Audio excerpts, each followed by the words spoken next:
Hello, friends. This is Dave Hurwitz, executive editor at ClassicsToday.com, here with random reviews from the Overflow Room.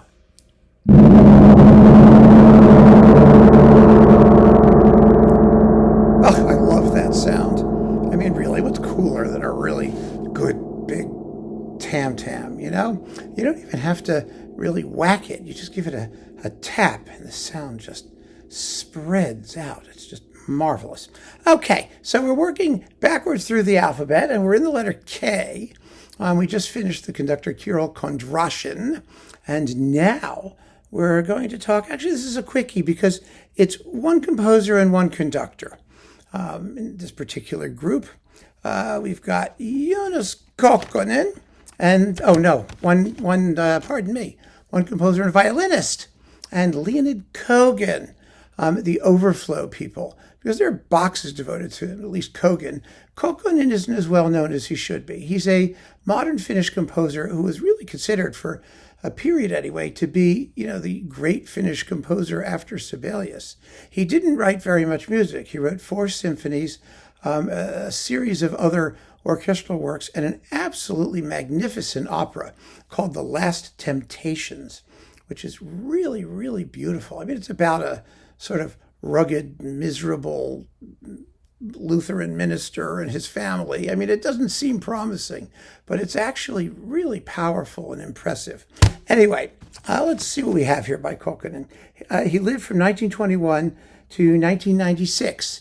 He didn't have the longest life, but here we have a bunch of symphonies and some other things.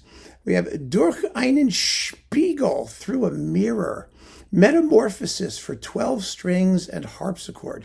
Fascinating work, timbrally very, very interesting, extremely well written for its limited forces. Then Symphony number 1 and number 4. His symphonies tend to be short. They're both about 20 minutes long.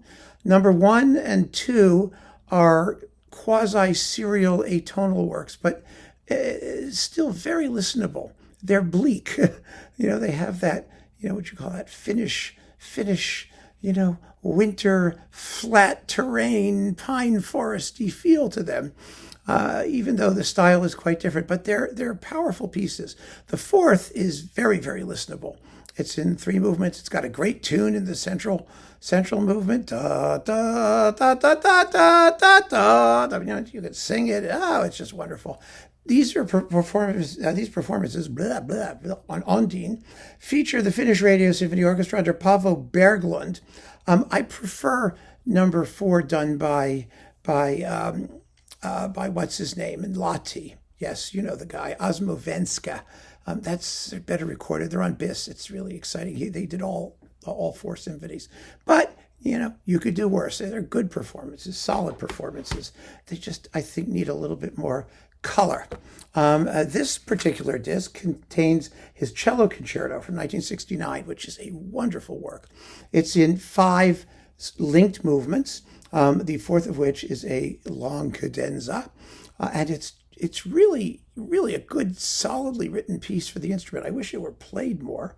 The problem is none of his music is very long, so people want things that are like bigger and flashier, but it's really, really solid stuff. His 3rd symphony from 1967, which marked his return to quasi-tonality, another very powerful work, like the 4th symphony too, a major piece. All of his symphonies tend to end quietly. That's an issue, of course. They end with adagios and whatnot. This is a 4-movement work that ends with a slow movement, but wow. Fabulously atmospheric and enjoyable. And Symphony number 4 is on here too. The Finnish Radio Symphony with Sakari Oramo. Marko Ylönen is the cellist. I don't know if I pronounced that right, and I don't care. I did my best, and that's, what more can you ask? This is also an Ondine, and so that's Kokkonen. Most of my Kokkonen is upstairs. I keep it handy because, well, there haven't been that many recordings. There's not really that much, to overflow with. Number 1 and number 2, it's just really, really great music, and so there's nothing to put here in the extra overflow spot. So his music is up there somewhere. Wonderful, wonderful stuff. Now, Leonid Kogan, yes, the great Soviet violinist. Paganini Violin Concerto No. 1 and the Lalo Symphony Espagnole. Ugh. Well, what can you do? With the Paris Conservatoire Orchestra under Charles Bruck from 1958 in mono, lustrous mono. I love this record, actually. It's really pretty dazzling and fun to listen to. It's on Testament. Now, Kogan, of course, has had his share of box sets and things popping up, actually fairly recently. So, and we talked about them here.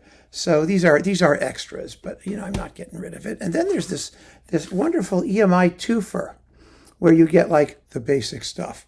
You've got, let's see, we have the Brahms Violin Concerto, the Symphony Espagnole in stereo, and the Tchaikovsky Serenade Melancholique, the Beethoven Violin Concerto, and the Tchaikovsky Violin Concerto. These are all dynamite performances.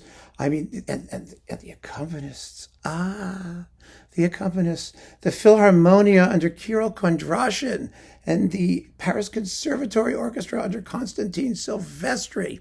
It doesn't get better than that. This is just a fabulous twofer that I'll take to my grave. So there you go. Leaving out the Symphony Espagnole, of course. So there you have it, my friends. Just a quickie today because, these are interesting things that deserve a little more individual attention. So keep on listening, friends. Thanks so much for joining me. Take care.